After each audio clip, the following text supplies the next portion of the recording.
Welcome back to the deep dive. Really excited about today. Me too. We're going to get into something pretty core to how we all navigate the world, that instinctive radar for truth. So that feeling, yeah, when you just know something's right or maybe not so right. Exactly. And we're looking at it through this fascinating lens, the Truth Resonance Recognition Formula, or T.R.R.F. It's from Mr. 76. Right, the subtitle is great too. A field guide for empaths, intuitives, and those tired of being lied to. Captures it perfectly. It really does. So our goal today is kind of to unpack this. How can we maybe quantify that gut feeling, turn it into, well, a quiet superpower?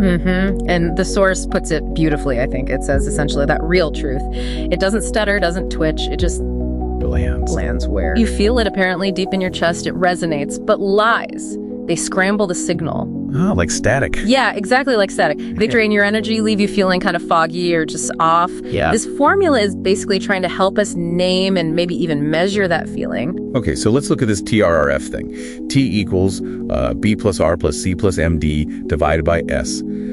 Sounds a bit mathematical.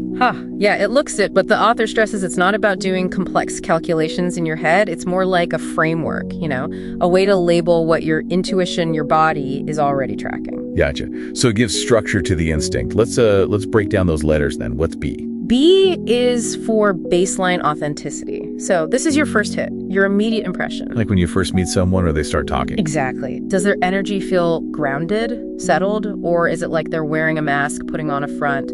That initial vibe, the source says, really sets the tone. Don't just brush it off. Okay, baseline. Then R. R is resonance. This is about alignment. Do their words actually match their tone of voice, their facial expression, their body language? So if someone's saying, I'm fine, but they look tense. That's a perfect example. Truth feels solid, coherent. Lies, though, they often feel, and this is a quote, offbeat, like a song that's slightly out of key. That little dissonance. I like that analogy. Okay, B and R, what's C? C is consistency. This one's pretty logical, actually. Real experiences, real truths. You don't have to remember them in the same way you remember a made-up story. Because they just happen. Right. So if someone's story keeps changing, or the details get fuzzy when you ask a simple clarifying question, that's the potential flag. It suggests the story is being constructed, not recalled. Okay, consistency. Makes sense. Now, M micro-truths. This sounds interesting. What is that? Yeah, this one's clever. It's about asking for small, specific details. Things like exact dates, maybe a name, specific time. Things that should be easy if the story is real. So if they get evasive about those little things? Precisely. If they start dancing around the basics, it suggests the bigger picture might not be solid either. It's hard to keep all the tiny details straight when you're fabricating, Yeah, that's a really practical tip. Okay, now D, disruption. This one seems different. It's about us, the person listening. Yes, exactly.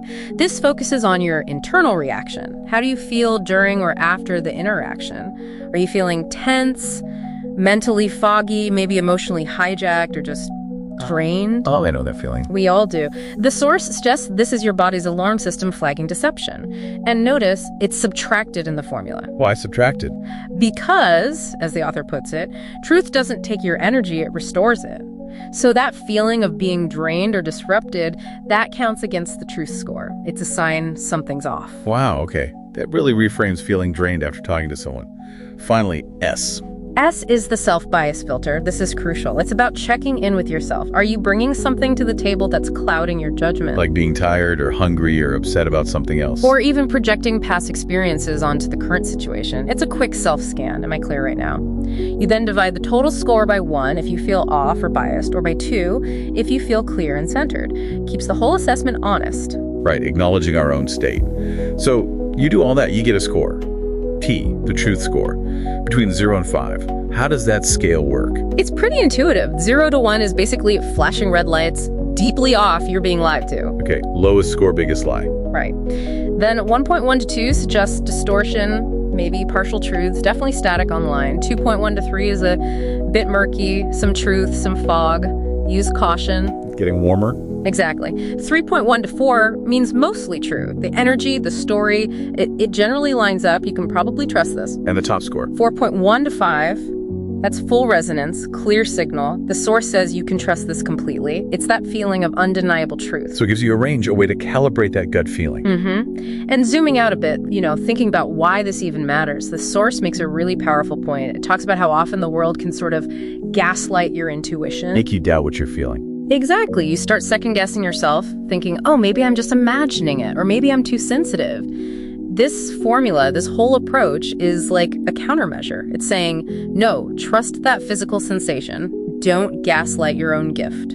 Honor your own knowing, like you said. Precisely. Trust the tightening in your stomach, the shift in energy, the feeling of clarity or fog. It's valuable data. So this T.R.R.F, it's not just about spotting lies. It's about reclaiming trust in our own internal compass. It provides a map, maybe a structure, to help us hear our intuition more clearly. Beautifully put. It gives you a language for it. And I guess the final thought here, tying it all together, is that the formula isn't the real magic, right? The power is you. It's your inherent ability to tune in, to sense frequency, to filter information through your own awareness. Becoming immune to manipulation, maybe? Well, the source uses the word sovereign, not becoming cold or closed off, but being discerning, grounded in your own truth-sensing capability. Sovereign. That's a powerful place to be. Definitely something to reflect on. How could you start tuning into those signals more consciously in your own life? Yeah. How does truth feel to you? Food for thought. Thanks for breaking that down. We'll leave it there for this deep dive. See you next time.